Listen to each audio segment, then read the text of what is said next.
In 1953, Oswald J. Smith wrote this excellent book, The Battle for Truth. He really was a dynamic and inspiring writer. And in that book, in the 4th chapter, he titles that chapter The Morning Watch. And what he means by that is that the morning watch was that time each morning where he would get alone with God.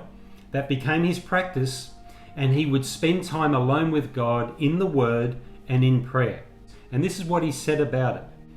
I would not dream of going to my office before first of all spending time alone with God, nor would I attempt to carry on my church work without first meeting God morning by morning. Now, when it comes to prayer, the prayer segment of that morning watch, he talks about 3 hindrances to prayer, and nothing has changed. These are still 3 hindrances to any Christian who really wants to have that time alone with God. The 3 hindrances he mentions are interruptions, drowsiness, and wandering thoughts. And that's where Oswald Smith gives his excellent advice. He gives some practical pointers for how to combat each of these 3 hindrances to prayer. Here's the first one. Find a time and place to pray. He said, how did I get rid of interruptions? I discovered that I had to have a time for prayer and a place for prayer. You too will have to have a place for prayer and a time for prayer. This is so true, and this is actually a biblical principle. We see this in Matthew 6 verse 6, where Jesus taught his disciples. He's giving instructive teaching here. Jesus said, when you pray, go into your room and shut the door and pray to your Father who is in secret, and your Father who sees in secret will reward you. This was Jesus' practice. We read of this habitual practice of Jesus in Luke 5:16. He would withdraw to desolate places and pray. And then we find Peter, taught by Jesus, finding a quiet place to pray.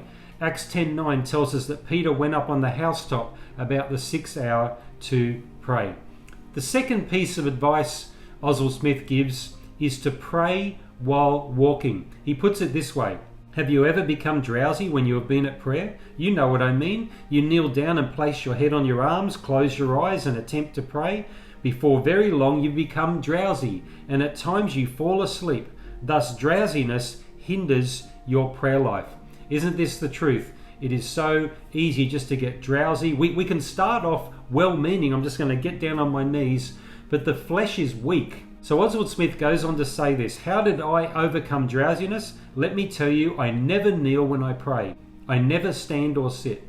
I always walk when I pray. I clear the furniture from the center of the room, and then I pace back and forth as I talk to God. I have walked hundreds of miles down through the years as I have prayed. He says you too can overcome drowsiness if you will walk. It's simply praying while walking. The third piece of advice he gives is to pray aloud. Just when you are concentrating on prayer, you find yourself thinking, planning, arranging about the future. Thus Satan fills your mind with wandering thoughts, and instead of praying, you are thinking. I always pray out loud. As I walk back and forth, I put my petitions into words, and by praying out loud, I avoid wandering thoughts. This is really helpful. This is one way to avoid those wandering thoughts and even getting sleepy, just to be praying aloud. It really does help. So these are 3 really practical pointers that Oswald Smith gives us. This was given many years ago, but still relevant today. It actually does work. I want to encourage you, if you put these 3 things into practice, it actually works. Let's revise. Find a time and place to pray. Pray while walking, and pray aloud. May God help us to really get into this good routine of time alone with God in prayer, and to pray with maximum effect by dealing with some of these hindrances.